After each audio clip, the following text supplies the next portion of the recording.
More than 3 million pages, 2,000 videos, and 180,000 images. CNN teams are carefully sifting through the largest, and what the Justice Department says is the last, batch of Jeffrey Epstein files. It's an enormous trove of documents, and it includes references to some of the richest and most powerful people on the planet. That includes the current president, a former president, cabinet secretaries, a former prime minister, billionaires, and the list goes on and on and on. The Justice Department says tonight that its job is done. We complied with the statute, we complied with the act, and there is no, we did not protect President Trump, we didn't protect or not protect anybody. I mean, I think that there's a hunger or a thirst for information that I do not think will be satisfied by the review of these documents. Hey everyone, Dr. John here. Today's topic will blow minds. So let's get started. A bipartisan coalition of senators told the president to his face, publicly, formally, with their names on a document, that he has lost the moral authority to command the military and must resign by a specific deadline or face removal. His response wasn't a defense. It wasn't a counterpunch. He stood up and walked out of the room. The most powerful person on the planet. I should note that just because someone is mentioned in these documents does not mean that they've been accused of wrongdoing or did anything wrong. Many of these claims are unverified or they rely on secondhand information. But these are the key findings our team has uncovered so far, and I should note, millions of pages have come out. We are still digging right now in this hour. Donald Trump's name appears thousands of times in these new documents. In some, he's merely mentioned in emails that Jeffrey Epstein sent to other people. But the files also contain a complaint from a woman who accused Trump of raping her in 1994 when she was just 13 years old. According to the FBI document, this accuser, who is identified as Jane Doe, said that Jeffrey Epstein was, quote, angry that Trump was the one to take her virginity and that she was also raped by Jeffrey Epstein. This woman had previously launched lawsuits against Trump and dropped them. The last one happened right before the 2016 election. The president has previously denied these allegations. Confronted with a formal demand for his resignation from his own government, left like someone who knows they have no good answers. That's not strength. That's a man whose grip on power is slipping in real time. Let me take you inside exactly what happened. A bipartisan group of senators came together and did something unprecedented in modern American political history. They publicly called for the sitting president of the United States to resign. Also included in today's release was a list of sexual assault allegations related to the president compiled by the FBI in August, many of which appear to have come from unverified tips. We don't know why tonight the FBI made this list, and there are more than a dozen allegations that are included in it. But recall what the president has previously said about these documents, about the Jeffrey Epstein files. He said that they are a hoax and that the release of them could ruin people's reputations. I know it's a hoax. It's started by Democrats. It's been run by the Democrats for 4 years. You had Christopher Wray and these characters and Comey before him. I would say that, these files were made up by Comey. They were made up by Obama. They were made up by the Biden. We went through years of that with the Russia hoax, with all of the different things that we had to go through. We've gone through years of it. Not over a petty scandal, not over a political disagreement. Over Iran war brinkmanship that pushed the nation to the edge of catastrophe. Over broader national security failures that senators from both parties say demonstrate fundamental unfitness for the office. Over a pattern of conduct that has convinced the legislative branch that this president cannot be trusted with control over America's nuclear weapons and military forces. Just to be clear, Christopher Wray was the president's pick for FBI director that he put into that job. This also comes as we're learning for the first time about Jeffrey Epstein's contact with Elon Musk. You may remember Elon Musk dropped what he described as a really big bomb last year. He said Trump was in the Epstein files, and that was the real reason that they had not been made public. Well, it turns out, based on what we saw today, Musk is also in the Epstein files. Emails show that he tried coordinating multiple visits to Jeffrey Epstein's private island.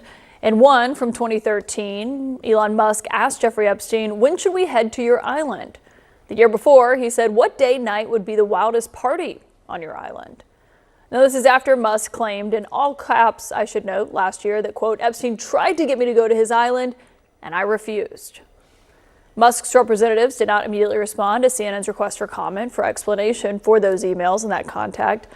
And speaking of distancing and denials, recall what President Trump's Commerce Secretary Howard Lutnick said just last year about a 2005 encounter that he had with Epstein at his Manhattan townhouse. I say to him, massage table in the middle of your house? How often do you have a massage? And he says, every day. And then he gets weirdly close to me. Ooh. And he says, and the right kind of massage. And in the 6 or 8 steps it takes to get from his house to my house, my wife and I decided that I will never be in the room with that disgusting person ever again.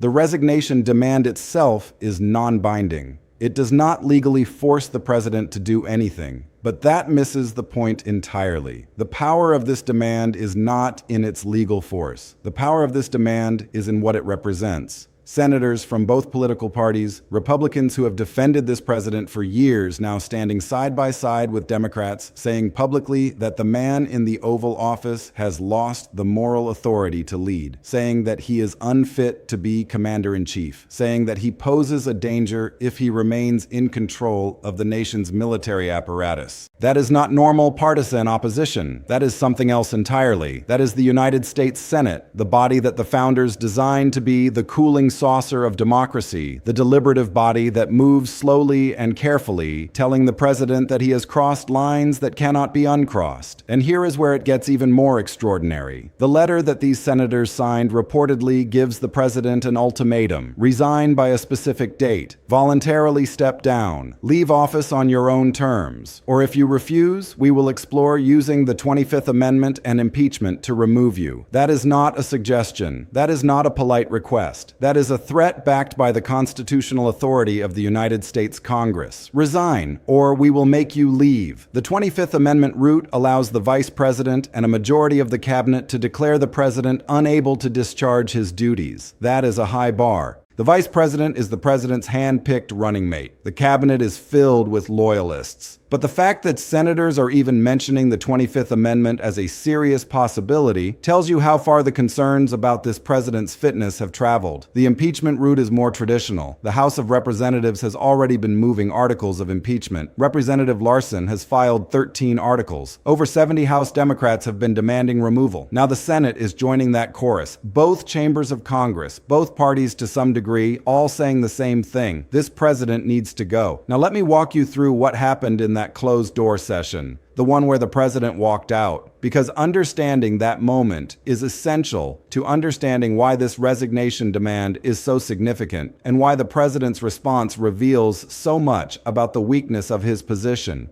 The meeting was supposed to be a briefing, a routine session where the president sits down with senators to discuss national security issues. The agenda included Iran, the ongoing military operation that was launched without congressional authorization, government shutdown negotiations, war powers questions, funding issues, standard stuff for a president dealing with a Congress controlled by the opposition party in at least one chamber. But this briefing did not go the way the president expected. Instead of sitting quietly and listening to the president talk, senators started asking questions, tough questions, questions the president did not want to answer. What is the legal basis for starting the Iran war without congressional approval? Senators asked that because the Constitution is clear. Congress declares war. The president executes it. Starting a sustained military operation without legislative authorization is constitutionally questionable at best. The president has been justifying it through emergency declarations and creative readings of executive authority. Senators wanted to hear the legal argument directly from the commander-in-chief. They wanted to know if the president believed he had the authority to do what he did, and if so, on what constitutional foundation that belief rested. What are the risks of civilian casualties if you bomb Iranian infrastructure? Senators asked that because the president has made public threats that go far beyond normal military rhetoric. Threats to eradicate entire civilizations. Threats that sound less like strategic military planning and more like something out of a dark fantasy. Senators wanted to know if the president had considered the human cost of his threats, if there were plans in place to minimize civilian casualties, if anyone in the chain of command had pushed back against the most extreme statements coming from the Oval Office. How do you justify threatening to destroy an entire civilization? Senators ask that because genocide is a crime under international law. Threats of genocide are not something the commander-in-chief of the United States military should be making casually. Senators wanted to know if the president understood the gravity of his own words, if he had consulted with legal advisors before making those threats, if he was prepared to defend them as consistent with American values and international obligations. Why should we believe you are fit to remain commander-in-chief? Senators asked that because the resignation demand was already on the table, because the letter had already been signed, because the ultimatum had already been delivered. Senators wanted to give the president a chance to make his case, to explain why he should stay, to demonstrate through his answers that he still had the judgment, the temperament, and the moral authority to lead the most powerful military in human history.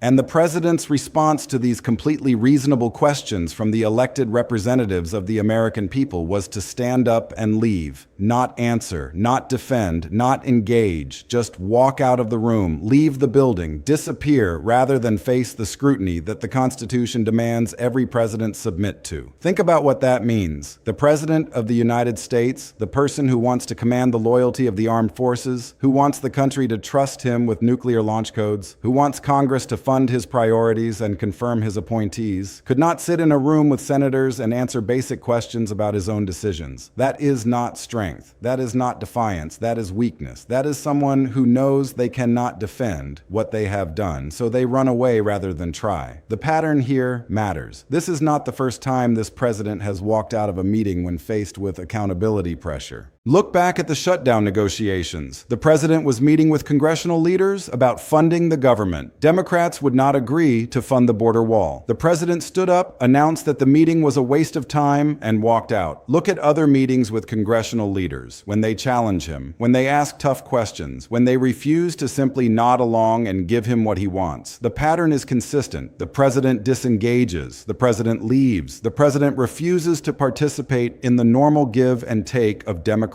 governance. This tells you something fundamental about the person in the Oval Office. The president cannot handle being challenged, cannot handle being questioned, cannot handle the basic accountability mechanisms that the founders built into the Constitution because they knew that power unchecked is power corrupted. The president's ego is so fragile, so incapable of absorbing criticism or engaging with disagreement, that the only response to any form of pushback is to disengage entirely, to leave, to pretend the questions were never asked and the accountability was never demanded. That is not leadership. That is the opposite of leadership. Leadership is staying in the room and making your case. Leadership is answering the tough questions even when you do not want to. Leadership is demonstrating through your willingness to engage that you respect the constitutional system and the people who represent the American people in that system. This president has shown none of that, and the senators who signed that resignation letter have taken notice. Now let me talk about the broader context, because this resignation demand did not come out of nowhere. It is the culmination of a systematic erosion of Senate support for this president that has been building for months. Analysts have been tracking the cracks in the relationship between the president and Senate Republicans, and those cracks have been widening steadily. Republican senators bucking the president on war powers votes. When the president wanted to continue the Iran operation without congressional oversight, Republican senators voted to assert their authority. Republican senators refusing to eliminate the filibuster despite the president's demands. The president wanted the Senate to change its rules to make it easier to pass his agenda. Republican senators said no. Republican senators opposing the president's approach to NATO. When the president threatened to withdraw from the alliance, Republican senators pushed back publicly. Republican senators questioning the president's Iran strategy, not in private whispers to reporters, but in public statements and floor speeches. Republican senators expressing concerns about the president's fitness behind closed doors.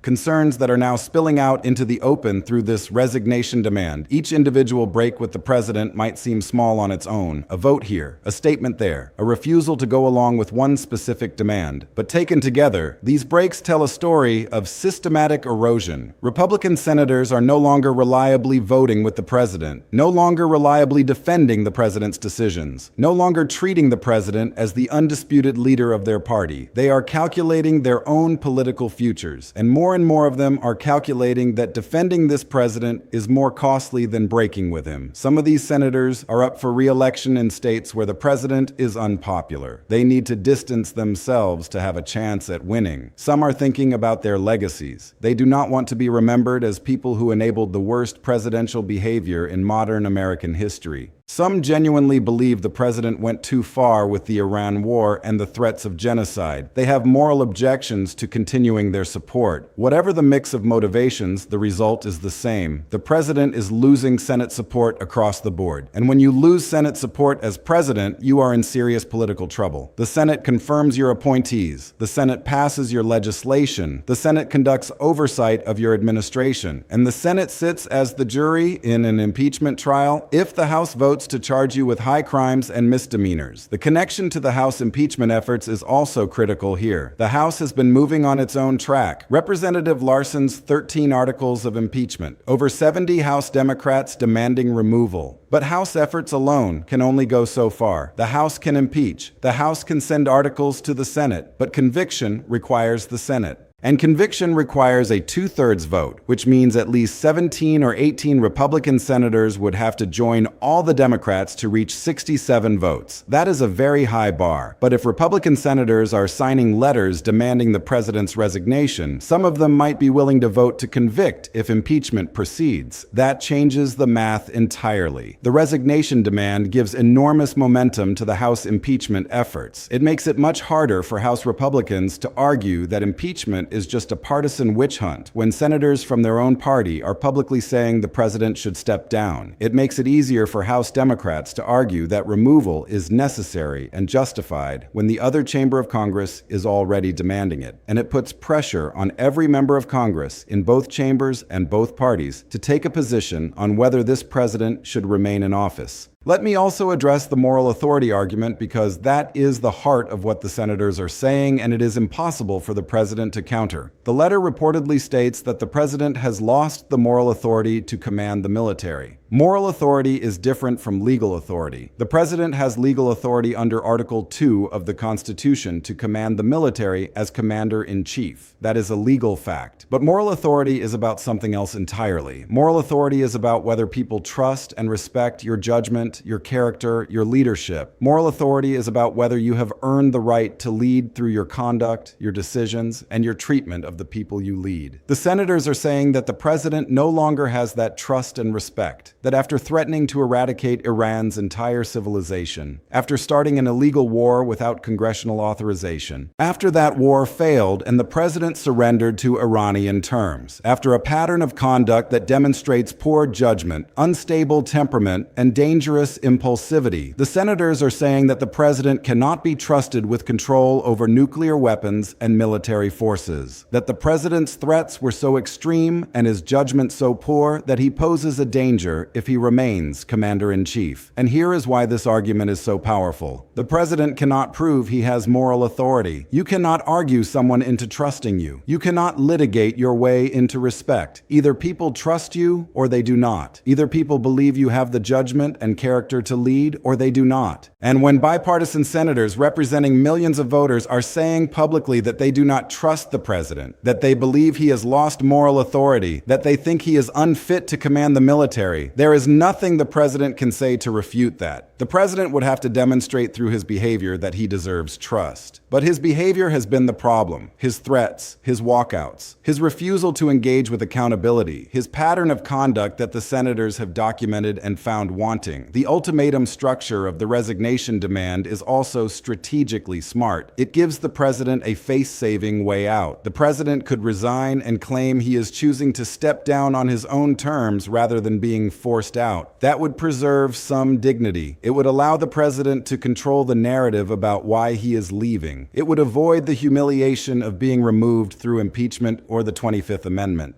But if the president refuses to resign, the senators have promised to pursue removal through constitutional processes. That puts the ball firmly in the president's court. Resign voluntarily or face the consequences. Now let me talk about what happens next, because the scenarios here are dramatic and the consequences will be felt across the entire political system. The president will almost certainly not resign voluntarily. Everything we know about this person tells us that. The entire identity is built on never admitting defeat, never backing down, never acknowledging failure. Resigning would be admitting that he was forced out, that he could not hold on to power, that his enemies won. The president's ego cannot handle that. So unless the situation becomes absolutely untenable, unless the president is about to be convicted and removed anyway, the president will refuse to resign no matter what the senators demand. The president's refusal to resign forces the senators to follow through on their threat. They have said they will explore the 25th Amendment and impeachment. Now they have to actually do it. The senators who signed that letter will face enormous pressure to vote for impeachment conviction if it comes to that. If they demanded the president resign but then voted to keep him in office, they will look like hypocrites. Their political credibility will be destroyed. So the resignation demand creates a commitment mechanism. The senators have put themselves in a position where they almost have to support removal if the president refuses to step down voluntarily. This gives the House impeachment efforts a massive boost. Speaker after speaker, representative after representative can now point to the Senate resignation demand and say, look, even senators from the president's own party are saying he needs to go. The House could vote on impeachment articles relatively quickly if Democratic leadership decides to move. And the president's walkout from the Senate briefing gives Democrats more evidence of contempt for constitutional oversight, more evidence of unfitness, more evidence to include in the impeachment record. Senate Republicans face an impossible choice. They can support the president and defend him against impeachment, which makes them complicit in his failures and threatens their own re-election prospects. Or they can join the bipartisan resignation demand and potentially vote to convict if impeachment proceeds, which makes them targets of the president's base and opens them up to primary challenges from the right. There is no good option here. Some Senate Republicans will choose to defend the president because they fear primary challenges more than they fear general election consequences. But others will calculate that the president is so weak, so discredited, so politically toxic that defending him is actual political suicide. Those Republicans might be the swing votes needed to actually convict if impeachment reaches the Senate. The president's walkout strategy is backfiring spectacularly. If the president were confident in his positions and his fitness for office, he would stay in meetings and defend himself forcefully. He would answer the questions. He would make his case. He would demonstrate through his engagement that he respects the constitutional system and is prepared to be held accountable. Instead, he is running away from tough questions. That makes him look weak. That makes him look guilty. That makes him look like someone who knows he cannot defend his actions. It reinforces everything his critics are saying about him being unfit for office. This could accelerate the president's political collapse through a cascade effect. Once some senators publicly demand the president's resignation, it becomes easier for other senators to do the same. Once resignation demands come from the Senate, it legitimizes similar demands from other quarters, governors, former Republican officials, conservative commentators, even the president's own staff, potentially. And as more voices join the chorus demanding removal, it becomes increasingly untenable for the president to remain in office. The cascade builds on itself. Each new voice makes it easier for the next voice to speak. Each new demand increases the pressure on everyone else to take a position. The president's diplomatic isolation compounds the Senate pressure. We have already seen NATO allies and Gulf partners abandon the president's Iran strategy. We have seen international condemnation of the threats against Iranian civilization. The president is isolated internationally. Now the president's own Senate is demanding resignation. That means the president is isolated domestically as well. Isolated on both fronts. That makes the president look like a failed leader who cannot govern effectively because support has collapsed everywhere. The bottom line is this: a bipartisan group of United States senators has done something unprecedented. They have publicly urged the sitting president to resign. They have put their names on a formal letter saying the president has lost the moral authority to command the military. They have warned that if the president does not voluntarily step down by a specific date, they will explore using the 25th Amendment and impeachment to remove him. And when given given the chance to defend himself in a closed-door session with those same senators, the president walked out, refused to answer questions, refused to engage, refused to participate in the constitutional accountability process. This is not normal. This is not how American democracy is supposed to work. But it is happening right now, in real time. The president's grip on power is slipping. The institutional revolt against his presidency is real and growing. The Senate is no longer a reliable ally. The House is moving toward impeachment. The moral authority argument is impossible to counter. And the president's own behavior, the walkouts, the refusal to engage, the pattern of disengagement when challenged, only makes the case for removal stronger. The president will likely refuse to resign. That will force the senators to pursue impeachment. That gives the House momentum. Senate Republicans face impossible choices between defending the president and voting to remove him. The president's walkout makes him look weak and guilty. This could accelerate his collapse through a cascade effect of more resignation demands. The moral authority argument is impossible to counter. Combined with international isolation, the president is failing on all fronts and losing support everywhere. This is the moment.